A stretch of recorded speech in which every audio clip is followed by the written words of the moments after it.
leo.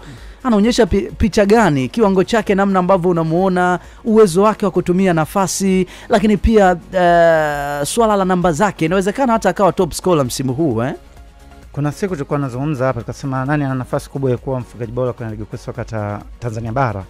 Mimi pasipo kusita nisema kwamba Jean Charles Ahoua ana nafasi kubwa ya kuweza kuwa top scorer. Na licha kucheza katika nafasi ya kiungo, lakini niliiona nafasi ya yeye kuweza kuwa top scorer, japo anatakiwa kuweza kupambania kwa kuwa tofauti ya mabao na mtu ambaye anashika nafasi ya pili ni mabao mawili pekee, kwa maana Clement Mzize ana mabao 13, yeye ana mabao 15. Lakini kitu gani ambacho kilikuwa kinamfanya Jean Charles Ahoua nione ni mchezaji ambaye ana nafasi kubwa ya kuweza kuwa top scorer ni kutokana na ubora wake kwenye kupiga mipira iliyokufa.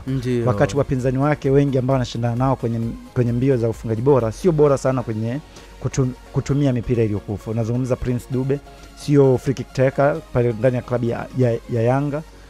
Apigi free kick, apigi foul, apigi penalty. Kwa hiyo nafasi ya yeye kuweza kufunga kwenye mipira iliyokufa sio kubwa sana.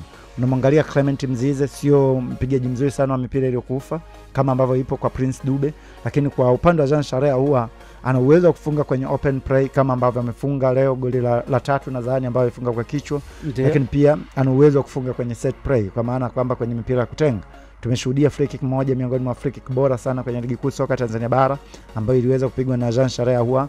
Lakini pia ameendeleza rekodi yake ya 100% ya kupiga penalty pasipo kupoteza kwenye hizo penalty. Kwa hiyo kwangu mimi binafsi, kwa namna ambavyo Simba wanacheza, kwa namna ambavyo Simba wamekuwa na wachezaji ambao wanakulazimisha mlinzi uweze kufanya makosa kwenye 18, maana yake wana uwezo wa kunufaika na mipira iliyokufa, kwa maana kwamba ili uweze kumzuia Kevin Dennis, ili uweze kumzuia Elia Mpanzu, ili uweze kumzuia Joshua Buno Mutare ambaye kwa siku za hivi karibuni amekuwa na ubora mkubwa sana, unahitaji kuweza kutumia matumizi makubwa ya nguvu, kwa maana kwamba akili yao inafikiria kwa haraka zaidi kuliko akili ya walinzi ambao inaweza kwenda kufikiria. Kwa hiyo kitu gani ambacho unahitaji kuweza kwenda kuwazuia, unahitaji kutumia nguvu kubwa sana ili uweze kuwazuia. Na unapoenda kutumia nguvu kubwa ili uweze kuwazuia, maamuzi ndipo ambapo huwa anakwenda kutafsiri kwamba umefanya madhambi. Na hapo ndipo ambapo Jean Charles Ahoua anaweza kwenda kukuadhibu. Ukiangalia katika mabao 15 ambayo amefunga, nadhani mabao 7 kama sio 8 yamekuja kutokana na mipira iliyokufa. Kwa hiyo kwangu mimi binafsi naiona nafasi kubwa sana ya Jean Charles Ahoua kuweza kuwa top scorer kutokana na hiyo sifa ambayo yuko nayo. Inawezekana Jean Charles Ahoua ndiye mpigaji bora zaidi wa mipira iliyokufa msimu huu mpaka hivi sasa. Hata ukichukua kwenye misimu mitatu iliyopita, bado Jean Charles Ahoua anaweza kuwa ndiye mpigaji bora. Kuna Stefan Aziz Ki amepita Clatous Chama. Free kick. Yes, ukiangalia kwenye free kick rating. Yes, msimu uliopita. Yes, kuanzia msimu uliopita. Ukiangalia kwenye eneo la kwenye misimu mitatu ya hivi karibuni. Yani unachozungumza sikiliza kwanza. Ukiangalia kwenye eneo la conversation rate, kati ya hizo free kick ambazo anazipiga za kwenye eneo za hatari, ndio Jean Charles Ahoua ana conversation rate nzuri kuliko Stefan Aziz Ki. Inawezekana kuanzia msimu uliopita Stefan Aziz Ki amefunga mabao mengi ya free kick, lakini kupitia mipira mingapi ya hiyo free kick ambazo amepiga? Kwa mfano, mimi naweza kuwa nimefunga penalty 10, lakini wewe umefunga penalty 8, lakini kwenye penalty 8 umefunga penalty 8. Mimi naweza nikawa nimefunga penalty 10, lakini kwenye penalty 15, maana yake kwenye eneo la uwiano wa kufunga uwiano bora wa kufunga unaweza kwenda kwa mtu ambaye amefunga 8 kwenye penalty 8. Ukiangalia kwenye eneo la numbers unaweza kuwa umefunga penalty chache,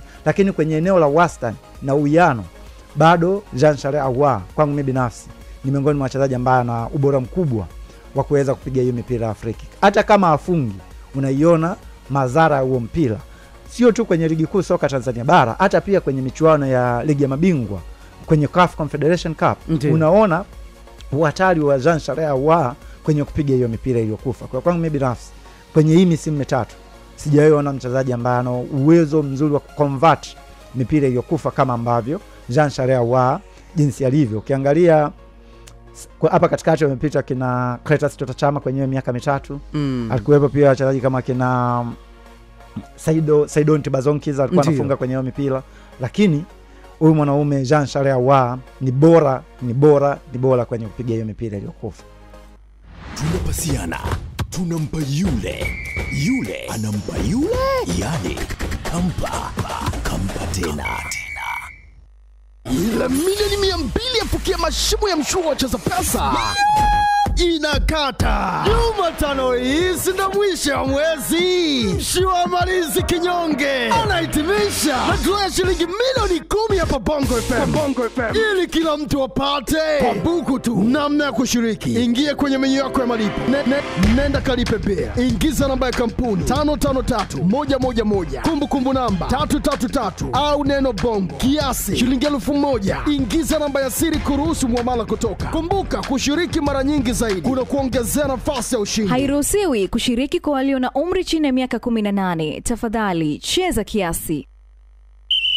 Kabugo, kipute, bungi, kokote ulimwenguni tunagusa michezo mbalimbali. Watoka mtukaze mtu wa kazi. Uchambuzi, majibu na maswali kwenye eneo hili. Sports Venue.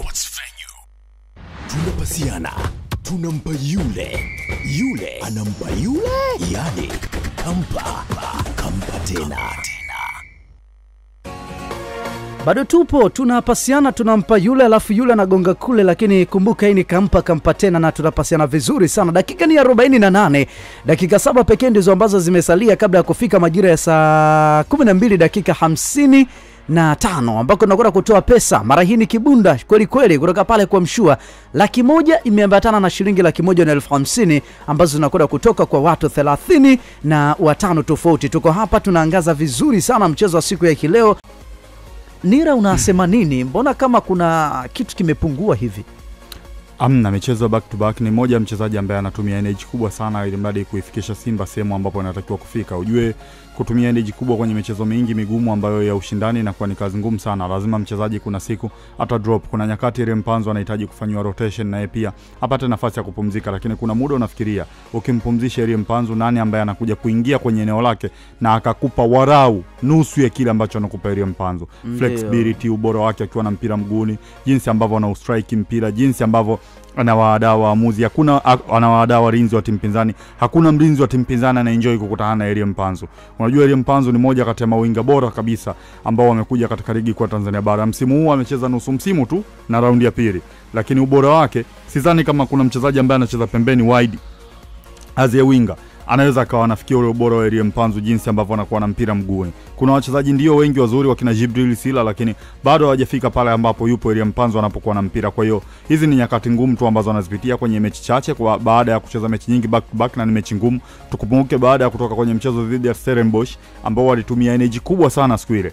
Hajapumzika, akaja kwenye mchezo dhidi ya Mashujaa akatumia energy kubwa sana. Na tunafahamu jinsi gani ambavyo ligi yetu ukiwa winga ambaye ni mjanja una mpira mwingi mguuni, lazima walinzi wataufuata sana ugoko wako. Kuna muda walinzi watahitaji kucheza tough football, watakugonga sana ili mradi upoteze direction, lakini Elie Mpanzo bado amebakia kuwa strong, amebakia kuwa ni mchezaji ambaye anaonyesha kila siku kitu gani ambacho anatamani kukifanya. Siku ya leo japokuwa hakuwa na katika ile top performance ambayo watu wengi wamemzoea, lakini ameweza kuregister assist ya goli la 3 la Jean Charles. Wao unakuja kuona ni mmoja wa wachezaji ambao kama atakuja kuanza msimu basi naye inaweza siku moja akawa anazigombania zile tuzo 3 mwisho wa msimu kwa sababu ya ubora wake alionao mguuni. Sawa, kwa sababu ya ubora ambao uko nao, anasema hivyo kutoka pale kwa Elie Mpanzo kwa kile ambacho amekuwa kikionyesha kwa siku za hivi karibuni. Mambo ni mazuri zaidi na zaidi. Naweza ukaona namna gani ambavyo naweza kuwa bora. Dakika ni 55 na ni wakati ule. Mambo vipi? Poa, mambo. Poa kabisa. Unaongea na Isa Suleiman kutoka Sports Venue ya Bongo FM. Nazungumza na nani na uko wapi? Naitwa Eti, natokea Kinyerezi. Kutokea Kinyerezi. Umeshiriki cheza pesa mara ngapi leo? Nimeshiriki mara 2 tu. Umeona ujumbe kwenye simu yako? Nimeona. Aha, umecheza mara 2 tu na wewe ni miongoni mwa wale washinde kwa wakati. Uniambie una furaha kiasi gani? Kumbe ni kweli jamani. Wewe ulikuwa unadhani ni utani au? Nilikuwa nahisi labda mnawapanga watu. Sasa umeamini au? Nimeamini. Asante. Aha, unamwambia nini yule ambaye bado hajacheza? Endelee kupambana. Huu mchezo ni wa kweli kumbe. Wewe ni mnyama au unashabikia Yanga au fuatili kabisa mpira? Mimi ni Simba. Kwa hiyo hapo ni mara 2 ya furaha. Zaidi ya mara 2. Basi sasa mimi nikwambie Bado pesa zipo na saa 1 na dakika 30 draw nyingine inakuja kuchezeshwa. Kwa hiyo endelea kucheza hapo. Inawezekana ukashinda tena pia. Asante, nitaendelea kucheza. Aya, uwe na jioni njema. Sawa bana, huyu ni mwakilishi draw inayofuata saa 1 dakika 30. Bado tupo sana hapa.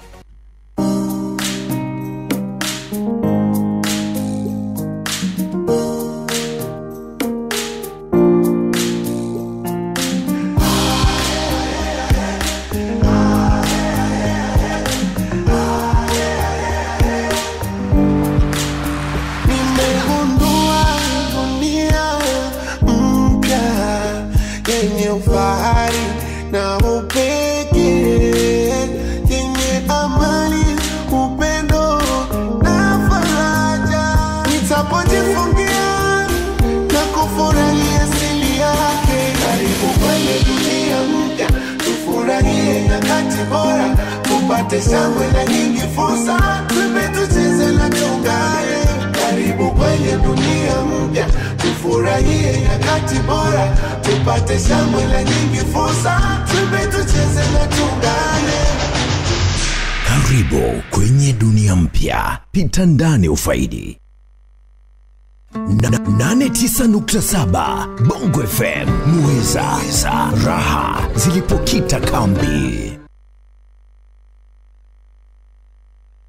Ila milioni 200 yafukia mashimo ya mshua wacheza pesa inakata. Jumatano hii ndo mwisho wa mwezi. Mshua malizi kinyonge anahitimisha na draw ya shilingi milioni 10 hapa Bongo FM. Ili kila mtu apate kwa buku tu. Namna ya kushiriki: ingia kwenye menyu yako ya malipo, nenda kalipe bea, ingiza namba ya kampuni 553111, kumbukumbu namba 333 au neno bongo, kiasi shilingi 1000. Ingiza namba ya siri kuruhusu muamala kutoka. Kumbuka, kushiriki mara nyingi zaidi kuna kuongezea nafasi ya ushindi. Hairuhusiwi kushiriki kwa walio na umri chini ya miaka 18. Tafadhali cheza kiasi. 90.0 Dar es Salaam, burudani ilipoweka makao. Wakati kiwanda cha michezo kinazalisha madini, mchezo huu wa leo umenikumbusha Yuda. Usicheze mbali, ubingwa hata kama upate. Tumekupa kandarasi ya kutusikiliza. Usiogope Mwakinyo, namtaka leo kesho. Sisi Sports Venue, mpaka baadaye. Kabumbu, Kipute, Bungi, kokote ulimwenguni tunagusa michezo mbalimbali. Natoka mtukaze mtu akazi. Uchambuzi, majibu na maswali kwenye eneo hili. Sports Venue. Pipa linatua anga za juu. Yaani ukimzungumzaji Benchika hubugo. Hapa Bongo tunalikimbiza. Takwimu zipo. Tunalisakata kabumbu. Chandimu. Na sasa ni kwenye Chandimu. Ndio kituo ambacho kimefuata mara baada ya kufanya kile kilicho bora katika sala kwanza. Mara hii ni sala pili na bado mambo yako vizuri vile. Bana, message ni nyingi sana hapa, na kabla ya kwenda kuangaza kile ambacho kipo kutoka huko kwenye Chandimu, asema ongereni Pamba Jiji, mmegoma kulala na viatu. Yanaitwa Mlambwa kutoka pande za Chimala, kijiji cha Kibaoni kule Mbeya. Ameandika hivyo kwenye ujumbe wake mfupi wa maandishi. Wapo pia ambao wameandika kupitia YouTube channel ya Bongo TZ FM, na hao ni wengi kweli kweli, wakiendelea kutiririsha jumbe zao pale, na mimi nikiendelea kupitia. Ngoni Mayunga asema ubaya ubwela, ameandika hivyo. Hamisi Lukonda kutoka pande za Geita asema kila mtu ashinde mechi zake. Sasa huyu atakuwa timu gani kwa nyinyi mnavyoona? Kuna watu wanakuambia wanacheza mechi zao tuzikiisha wanaondoka. Magese Mwandu kutoka pande za Chikoleko kule Chita anasema tunakomba viporo vyote. Matias Anton anasema Yanga mtacheza kwa namna yoyote. Niandika hivyo. Enzo anasema niamini Yanga haipendwi na wachambuzi. Nimeamini Yanga haipendwi na wachambuzi leo. Pamba wamemweka bench kipa wao bora na wapo kimya wote. Jamani, kwamba Yona Amos hajaanza. Yes. Hivi kwa nini hajaanza? Yaani hapo ndo sehemu ambapo unaanza kupata sintofahamu. Unajua hawa makocha wetu mimi nisikufiche, yani pasipo kuwakosea heshima, ukimuondoa Meki Maxime, ukimuondoa Ahmad Yari. Kuna baadhi ya makocha wengi sana wazao ambao unaweza kukaa ukiwatazama afu ukashindwa kuelewa. Leo unaweza kujiuliza performance ya Yona Amos ambayo ameitoa msimu huu Pamba na jinsi ambavyo alianza huyu Kamara akiwa na Singida. Unajua Singida walimsajili huyo golikipa wakiamini kwamba anakuja kuwa chaguo la kwanza. Lakini madudu waliokuwa wanayafanya mazoezini mengi sana yalipelekea mpaka baadhi ya madefenders wazawa wa Singida walishai kumwambia Metacha, bwana usitoke golini, aliyokopo nje yule akiingia tunafungwa. Sasa golikipa wa design hiyo anazalisha makosa week and week. Unapata kuuliza kwa nini anaweza kuanza kwenye kikosi cha kwanza, kwa sababu mfano mwepesi tu kwenye mchezo wa FA nadhani siku ile tulikuwa pamoja Isa Suleiman dhidi ya JKT Tanzania. Alidaka vizuri, akaenda kumrushia Mudibeka mpira miguuni. Mudibeka akapata nafasi ya kufunga. Alifanya kosa la kitoto, kosa ambalo anaweza kufanya mchezaji wa under 17 huko, lakini akaja kulifanya yeye. Kwa hiyo siku ya leo kuanza kwake kunaweza kuibua maswali mengi sana, lakini mwalimu Felix Minziro yeye ndo anafahamu, kwa sababu kuna baadhi ya wachezaji leo hii hata uwanjani walishindwa kuonekana. Ndio maana kitu ambacho sisi tunaweza tukakosa majibu, lakini Minziro yeye ana majibu sahihi kwa nini golikipa yule ameanza na hajaanza Yona Amos ambaye tulimuona akiwa bench. Na kwenye mechi 5 za mwisho kabla ya mchezo wa leo zote kwenye eneo la milingoti mitatu alianza Yona Amos. Kwa leo ndio mchezo ambao mwalimu alikuja kufanya mabadiliko kwenye eneo la goalkeeping. Lakini pia hata Yona Amos kwenye mechi dhidi ya Yanga ambayo alicheza bado watu walilaumu performance yake, kwa maana kwamba hakuwa na performance bora. Kwa hiyo mwalimu anataka kumjaribu labda goalkeeper huyu kwenye mchezo mkubwa, nini ambacho anaweza kutoa. Ali kufanya squad rotation afu ukamrotate goalkeeper, ujue na kuaga ni mtihani. Kwa maana ya kwamba Yona Amos kwenye michezo yote miwili ya Young Africans hakuwa na performance bora. Yaani tusiongelee tu michezo miwili